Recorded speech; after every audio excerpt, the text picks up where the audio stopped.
Environ 31 enfants de l'orphelinat Tambwa Saint-Bernard ont bénéficié le mardi de septembre 2025 d'une aide précieuse constituée de farine, de manioc, de riz, de savon, d'huile de palme, de lait et de sucre, dont de la communauté internationale des hommes d'affaires du plein évangile.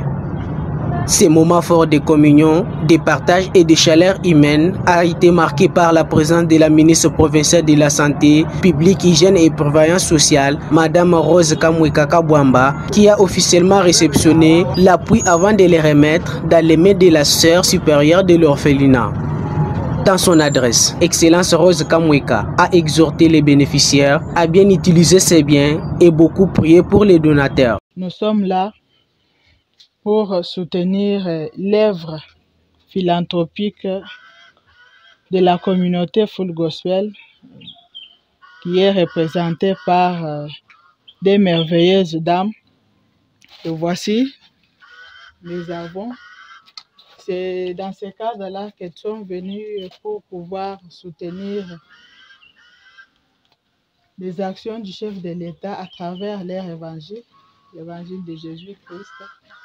Ils évangélisent non seulement par la parole de Dieu, mais aussi par les actions. Nous, en tant que province, nous recevons et à notre tour, nous donnerons ces dons aux responsables de ces enfants qui sont abandonnés, sans famille, sans quoi, sans abri, mais qui ont été récupérés par nos sœurs de Saint-Vincent-de-Paul pour pouvoir les protéger et les garder. Du côté des bienfaiteurs, Madame Magui Echibola a pris la parole pour transmettre un message d'espoir et de réconfort à tous les enfants et les encadrés de l'orphelinat Tambwa Saint-Bernard. Moi, j'ai un témoignage, j'étais loin, j'ai aidé les mamans, tout ça, les vieilles personnes, et je me disais que Seigneur, là où il y a mes parents, je sais que tu es en train de prendre aussi soin d'eux. Et il y avait toujours des témoignages. Il y avait toujours des témoignages de leur part. Donc, ce que vous faites là, le Seigneur vous rendra, même dans vos familles, tout ça. Et le Seigneur vous donnera aussi la force, la longévité à cause de ce travail. Donc, nous sommes là.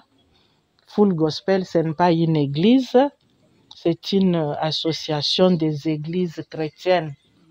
Nous sommes là parmi nous avec des catholiques, des protestants, des pentecôtistes. Mais nous travaillons toujours, nous nous rassemblons toujours autour du nom de Jésus-Christ. Mes amis, la sœur supérieure de l'orphelinat, Jacqueline Ishom, a exprimé toute sa reconnaissance envers la délégation de la communauté internationale des hommes d'affaires du plein évangile et à Madame la ministre pour son accompagnement. Nous vous disons merci. Nous disons merci à la communauté Full Gospel qui a pensé à nous. Nous voulons que ce ne soit pas la première et la dernière occasion.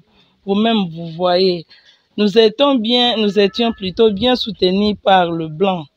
Mais avec la Covid, beaucoup de nos bienfaiteurs ne sont plus. Maintenant, nous peinons. Il nous arrive de remettre même ces enfants à 3 ans, 2 ans dans leur famille.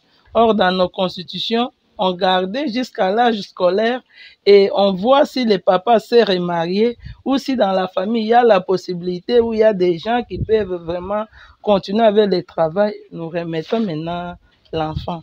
Mais maintenant, par rapport aux moyens limités, ces maisons ont vieilli. Vous voyez vous-même, ces tuiles sont déjà à un état de délabrement. Comment vraiment prendre en charge ces enfants? Vraiment, nous louons vos efforts consentis pour arriver chez nous. Que le Seigneur lui-même, qui connaît les besoins de tout un chacun d'entre vous, vous rende au centuple.